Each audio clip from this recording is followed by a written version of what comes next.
अल्हम्दुलिल्लाह नहमदुहु व नसल्ली अला रसूलिल करीम अम्मा बाद फ़ऊज़ु बिल्लाहि मिनश शैतानिर रजीम बिस्मिल्लाहिर रहमानिर रहीम वला तहिनु वला तहज़नु व अंतुम अल-अ'लौना इन कुंतुम मुमिनीन सदक़ल्लाहुल अज़ीम व बल्लगना रसूलुहुन नबियुल अमीनुल करीम व नहनु अला ज़ालिका मिनश शाहिदीन व शाकिरीन वल्हम्दुलिल्लाहि रब्बिल आलमीन।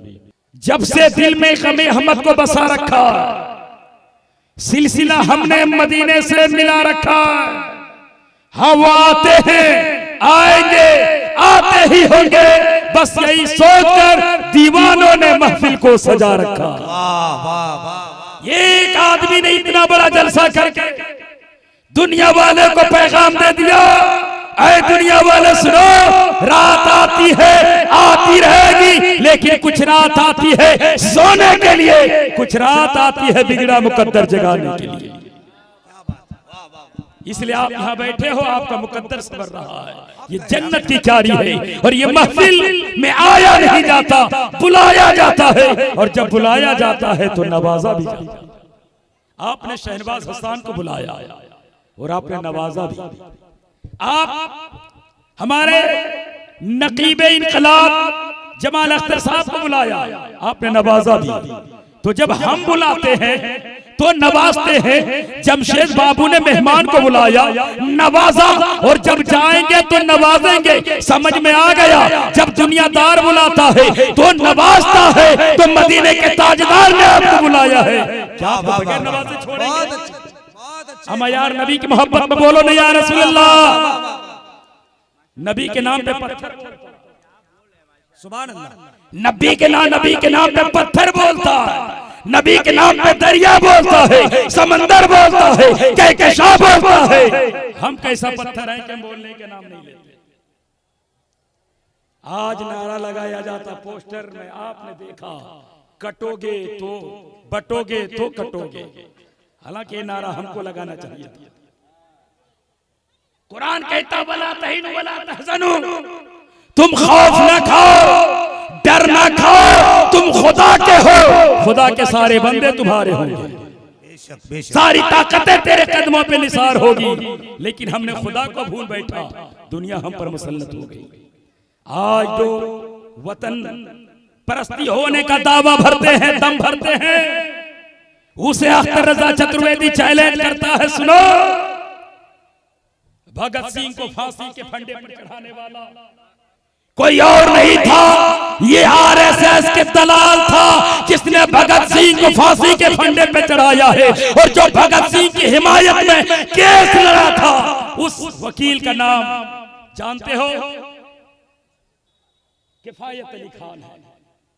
अब मुझे बताओ, तो एक मुसलमान भगत सिंह की वकालत करता है और एक आरएसएस के दलाल भगत सिंह को फांसी पे चढ़ाने की कोशिश करता और कामयाब भी हो जाता, और फिर कहता मुसलमान वतन से मोहब्बत नहीं करता। मुझे बताओ, राष्ट्रीय पिता गांधी को मारने वाला कौन था? वो आरएसएस के पिल्ला था जिसने राष्ट्रीय पिता का कत्ल किया। और मुसलमान है, कसम खुदा के, वतन की धरती पर ये पैगाम देता है। हम शहीदाने वतन को सुबह शाम याद करते हैं, वतन के नाम हम सर हमेशा तमाम करते हैं। हम वतन के लिए जीते हैं, वतन के लिए मरते हैं। हमें दुनिया की ताकतों से हमें कोई सरोकार नहीं। मेरे लिए अल्लाह काफी है, मेरे लिए मुस्तफा की मोहब्बत काफी है, मेरे लिए अल्लाह वालों की मोहब्बत काफी है।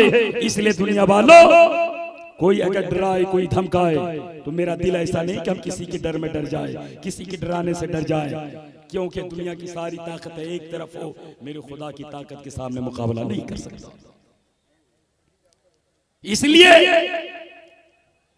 आज हमें एक होना है और एक होकर दुनिया वाले को बताना है कि सुनो, जब तक हम बटे थे हमारे भारत पे राज किसी और का था, जब हम एक हो गए तो भारत पे राज किसी और का नहीं, हम सारे लोगों का हो गया।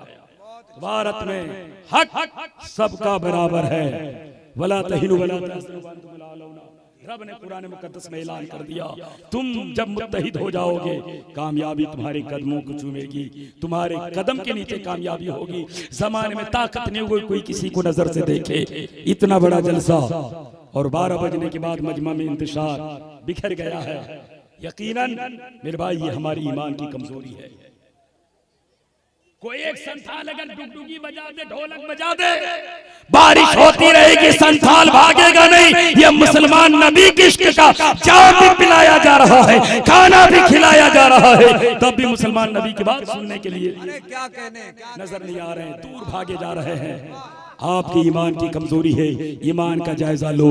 हम मारे जाते हैं तो बोलते हैं मुसलमान मारे जा रहे हैं, मुसलमान काटे जा रहे हैं। मुसलमानों, हम मारे ना जाएंगे, हम काटे ना जाएंगे। शर्त है कि अपने ईमान को मजबूत करो। जब ईमान मजबूत होगा, एक दूसरे से मोहब्बत हम करेंगे, एक दूसरे के दामन को हम थामेंगे। कोई बात होगी हम मिलजुल के उसको समाधान करेंगे, हल करेंगे। लेकिन जब ऐसा नहीं होता, हम आपस में बढ़ जाते हैं।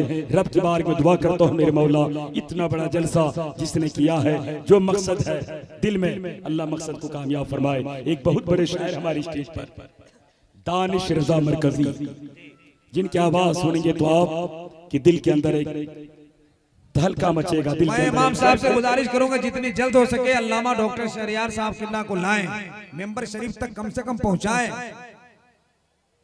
एक बहुत बड़े मद्दाहाने रसूल हैं दानिश रजा मरकजी, जिनको सुनेंगे तो आपका दिल हृदय गदगद हो जाएगा। बहुत सारे लोग बोलते हैं मौलाना साहब आप चतुर्वेदी हैं, कुछ संस्कृत के जुमले सुनाइएगा। मैं कहता हूँ संस्कृत से मैं क्या नबी की बड़ाई करूं? अम्मा यार मेरे लिए तो कुरान ही काफी है। कुरान में नबी का जिक्र किया, हदीस में नबी का जिक्र है, कहकशां में नबी का जिक्र है। और जिसने नबी की जिंदगी देखा उसने लिखा वहसन मिनका लम तरक़त वैनी वजमल मिनका लम तलीद निसा खुलिक़त मुबर्रम मिन कुल्ल बिन कान्नका कद खुलिक़त कमा तशा। मेरे नबी को जिसने देखा लाजवाब देखा, जिसने देखा लाजवाब कहा, जिसने देखा नबी को दुनिया में बेमिसाल कहा। और जब कहने पर आया तो यहाँ तक कहा बलगल उला बि कमालिही कशफत दुजा बि जमालिही हसनत जमीउ खिसालिही सल्लु अलैहि व आलिही। मेरे सरकार के सुभान अल्लाह सबने पढ़े। एक चैप्टर सुना देता हूं ताकि कोई ये ना कहे चतुर्वेदी साहब तकरीर भूल गया। एक चैप्टर सुनिए मेरे नबी की शान में क्या है। कहता परम परमा परम धाम पवित्रम परम भवानो भक्ति अंबिया शती मंत्रहीनम क्रियाहीनम जिनार्दम। कहता नबी पाक है, उनका दीन पाक है, उनका मजहब पाक है, उनका कुरान पाक है, और जो उन पर ईमान लाया है वो बंदा भी पाक है। वाह वाह वाह। उन पर जो किताब उतरी है वो किताब भी पाक है। तो जब उसकी किताबों में मेरे नबी की पाकी बयान कर रहा है, नबी की अजमत का ऐलान कर रहा है, तो हमें नबी की अजमत का ऐलान कितना करना चाहिए। नात भी नबी की अजमत का ऐलान है, तकरीर भी नबी की अजमत का ऐलान है। और स्टेज के करीब हम बैठे, जलसे में बैठे, तो अदब बहुत जरूरी है। उलमा से कैसे बात करें, बड़ों से कैसे बात करें, यही वो स्टेज है जो हमें दर्स देता है। लेकिन जब ये हमारे सीने से निकल जाता है, हमारे दिल के अंदर उलमा की मोहब्बत निकल जाती है, हम समझते हैं उलमा क्या, जो वो जानते हैं वो सब हम जानते हैं। नहीं मेरे भाई, आप इल्म एक समंदर है, जितना गोता लगाओगे मोती उतना ही मिलेगी। जो हम जानते हैं, मुझे मालूम है कि अल्लामा जमाल साहब क़िबला इल्म के समंदर हैं, लेकिन हो सके जो मैं जानता हूँ ये इनको मालूम ना हो, और इनको जो मालूम हो हमको मालूम ना हो। इसलिए इल्म एक समंदर है। अदब के दायरे में कोई भी बात करें, और जब अदब के लिहाज हम रखेंगे, जमाने में इनकलाब आएगा। मेरी माँ बहनों, मेरी माँ बहनें मर्दों से ज्यादा मेरी माँ बहनें। पैगाम क्या लेना चाहिए? पैगाम एक ही है, अल्लाह और उसके रसूल का जो फरमान है कि बड़ों की इज्जत करो, छोटों पर शफकत करो। माँ का दर्जा ये है, उनके कदमों के नीचे जन्नत है। बेटी का दर्जा ये है, तुम हिजाब में रहो, तुम निकाब में रहो, तुम लिबास में रहो। भाई बहन का अदब करो, भाई बाप के बात मानो, क्योंकि जिस दिन हमारे माँ बहनों के सर से दुपट्टा निकलता है, उसी दिन भाई का जनाजा भी निकल जाता है। इसलिए मेरे मिल्लत के नौजवानों, भाई अगर आप शान से जीना चाहते हैं तो सबसे पहले घर का ख्याल करना होगा। और आपका दिल अगर दूसरे की तरफ पाक और साफ होगा, तो मेरा ईमान कहता है जमाने में कोई बदहाली नहीं होगी, बदनज़मी नहीं होगी। जैसा आप दूसरे को समझे वैसा आप अपने वालों को समझे। तो कसम खुदा की, जैसा आप अपने बहन को समझे वैसा दूसरे की बहन को समझेंगे, तो जमाने के अंदर उरियानत नहीं फैलेगी, बुराई नहीं फैलेगी, जमाने में इनकलाब आएगा। दुआ करता हूँ मेरे मौला हम सबको हक बोलने, हक सुनने, हक पे अमल करने की तौफीक और रफीक अता फरमाए और हम मर्दों को औरतों की कदर और कीमत समझने की तौफीक और रफीक अता फरमाए। आज सरकार कहती है मैया सम्मान योजना लाकर कहती है हमने औरतों का मकाम बुलंद किया। मेरे सरकार ने कहा सुनो, औरत घर की मलका होती है, मर्द बाहर से कमा के लाता है, उसकी मलका औरत होती है घर के अंदर। तो घर के अंदर वो हमारी जीनत है, घर के अंदर वो हमारी आबरू है, घर के हमारे अंदर वो इज्जत है। तो हम उनका ख्याल करेंगे तो यकीनन वो हमारी ख्याल करेगी। और जब आप उनके साथ अच्छा बर्ताव करेंगे, मेरे आका करीम सल्लल्लाहु अलैहि वसल्लम का फरमान था, मेरे नबी अपनी बीवी से इतना प्यार फरमाते, आयशा जहां से पानी पीती थी मेरे सरकार वहीं से लब लगा के पानी पीते थे। आज तो हम लोग झूठा कहते हैं, आज हम झूठा कहते हैं। अगर बीवी खाना खा रही है, मर्द आ गया तो अगर उस हाथ से खाना दे दे तो मर्द समझता तौहीन है। ऐसा नहीं है। मेरे सरकार ने हजरत आयशा जहां से पानी पीती थी मेरे सरकार वहीं से लब लगा के पानी पीते थे। समझ में आया? मेरे सरकार ने सबसे पहले औरतों का सम्मान दिया है। आज मेरे नबी की हदीस पढ़ के, मेरे नबी की हदीस को फॉलो करके आज जमाना औरतों की सम्मान की बात करता है। और क्यों ना करे, मेरे सरकार सिर्फ मुसलमानों के लिए नहीं कुल कायनात के लिए रहमत बनकर आया था, सारे इंसान के लिए रहनुमा बनकर आए थे। इसलिए जिसने समझा वो आज मेरे मुस्तफा के कानून को अमल करता है। अदालत आज जो कायम है ये इस्लाम का देन है। आज जो मुजरिम को सजा दी जाती है ये मेरे सरकार का तरीका रहा है। इसलिए मेरे मिल्लत के नौजवानों, सजा भी दी जाए तो कानून के दायरे के अंदर दी जाए। ऐसा नहीं कि कानून से तजावुज कर जाए और हम गुनहगार हो जाएं। जो शरीयत ने सजा का वारिद बनाया है उसी पर हमें अमल करनी चाहिए। आज होता है कोई बंदा गलत कर ले तो थूक के चटाया जाता है। ये सब कानून में कोई जगह नहीं है।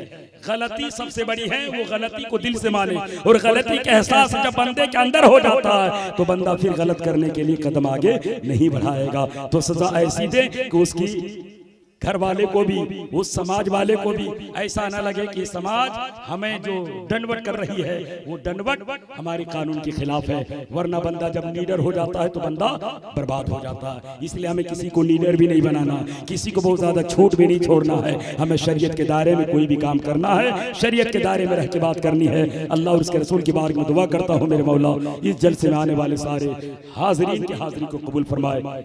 आमीन सुम्मा आमीन। अस्तगफिरुल्लाह रब्बी मिन कुल्लि ज़ंबिन व अतूबु